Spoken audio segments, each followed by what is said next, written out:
Okay, I wanted to do problems 33, 35, and 37. I'm going to try to fit them all on this video, but if I don't, I'll just continue with the second video. These were some questions that were asked, and we did some of these in class, but I'm just going to record them because we had a couple people absent, okay? So 33 tells you that you have a horizontal line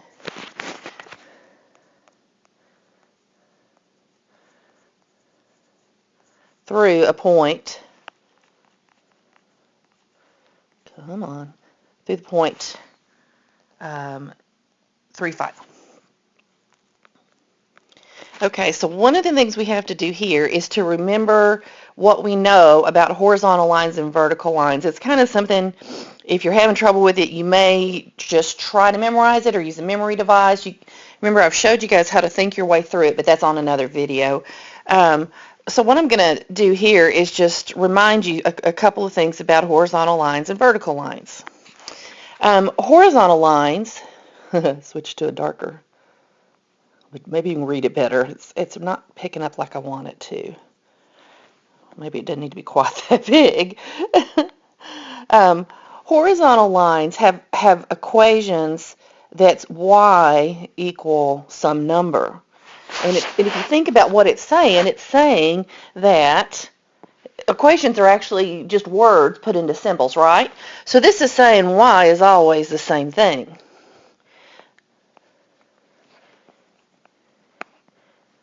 That's what it's telling me, and it's going to tell me what it is.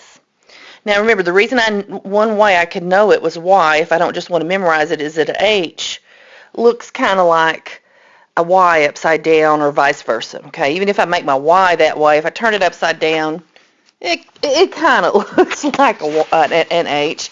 Maybe not a properly written h, but you can, maybe kind of see it that way. So if y is always the same thing, up in my point, here's my x and here's my y. This is just an example of a point on a line. So if y is always the same thing, the y in this point is going to be the y all the time because it never changes, is what the equation is actually saying to you if I put it in words. So y is 5. So that's what my equation is, y equals 5. Had they asked me for, now this is not the question, but just because you'll get questions like this, as a matter of fact, I know I would put this on the quiz that you might see, I think next class period actually. What if they told me it was a vertical line through, I'll change the numbers just so you know it's not like a dead giveaway. Well, vertical line, people say that if they think that y and h are upside down, if they think about the x equal, they say, well, how I'm going to remember that is it looks like there's a v there. And again, there's a way you can go figure it out. Most people end up memorizing this. Vertical is x, horizontal is h. Okay, so since it's a vertical line, it's going to be x equals something. The equation looks weird. Those two cases are your weird cases that don't follow the rules as well. The horizontal line, you can actually kind of figure it out with y equal mx plus b as long as you remember that up here the slope is 0. But if you remember, vertical line is like the guy skiing. He goes on that vertical line, he goes splat, and he's undefined. So you can't even use the y equal mx plus b when you're doing a vertical line. Okay, so getting back to the question, if I've got a vertical line through 2, 4, which is just a second example that I made up on my own, it's telling me x is always the same, and it's going to tell me what x always is. Maybe I could say x is always the same thing. And since I've got a sample point right here, this is my x. That's really what I want right there, isn't it? And this other one's my y. So if x is always the same, in this point, x is 2, but it's always going to be the same no matter what y I pick, is what this is telling me, because it isn't even giving me a place to plug in a y, so I can just choose anything I want to. So x equal 2. There's my equation for my example. The other one, the real 33, was above that line, but I just changed it because I'll ask you the same thing over here since we talked about it in class. They just didn't give you any in the book yet, and I don't understand that myself, so that's why I added one in class. All right, so now we're going to do get rid of the line. Okay, so for 35, it says the line that passes through, so I'm just going to put passes through to save a little space, passes through, my iPad still doesn't want to write, okay, negative 1, 3. By the way, thank you for those who prayed for me to find my iPad. God showed me where it was. 3x minus y is 4. Okay? And it tells me it is parallel to this second equation. Now, this second equation, I really could care less about it except I need one thing from it. When they told me it was parallel, parallel means it has the same slope. That's what you need to think when you're working with equations. In real life, parallel means the lines never touch, so that means they have the same steepness, which is the same slope. So that's how we kind of transfer from the real world over to mathematical thinking. Parallel is same slope. So you always have to think that. So if I can find the slope of this line right here, I would have my slope, because I've got the point right here. I just need the slope for my line that I'm writing. I don't want to grab anything else from this equation that they gave me right here. I don't want anything but the slope. Nothing but the slope. So don't go try to grab a point from there.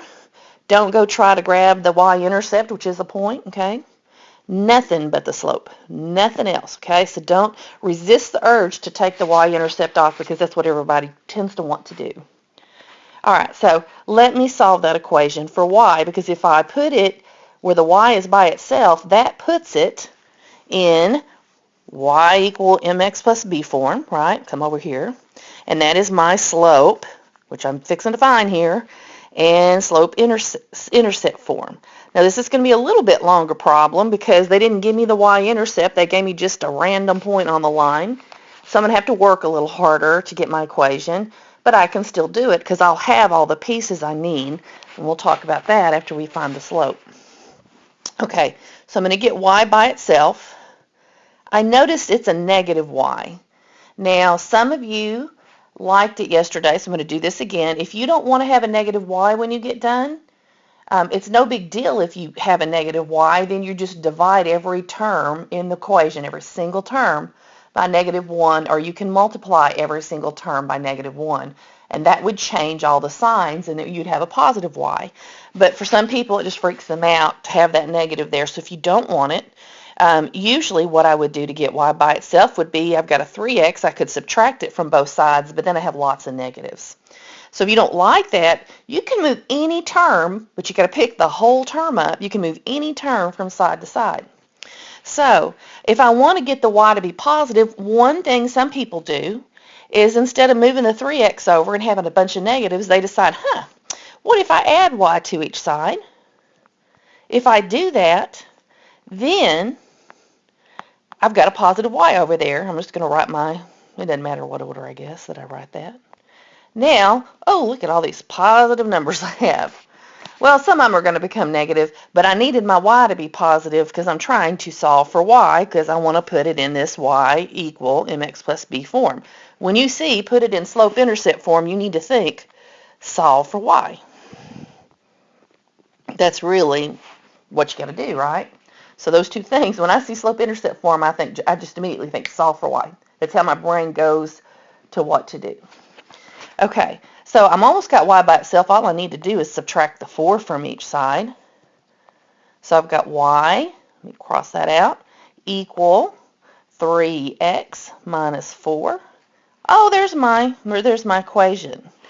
Now, I only wanted the slope off this. Remember, I made a big deal about nothing but the slope because it's the same slope.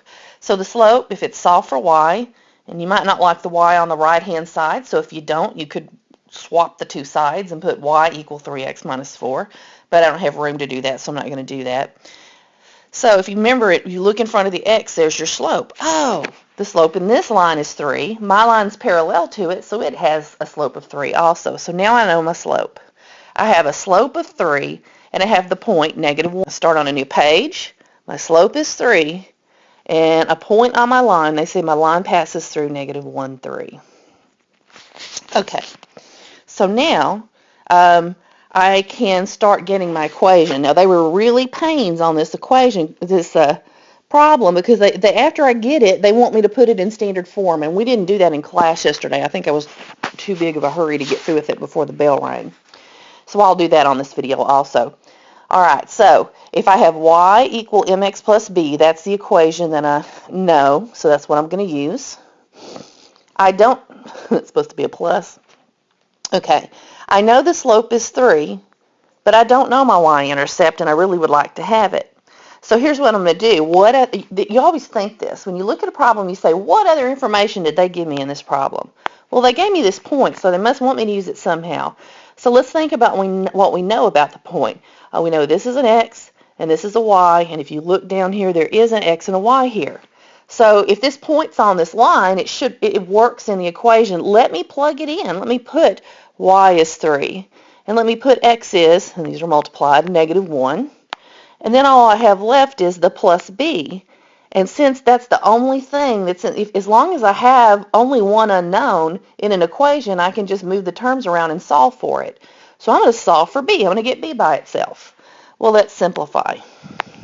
3 is -3 plus b. That's a negative, not a dot.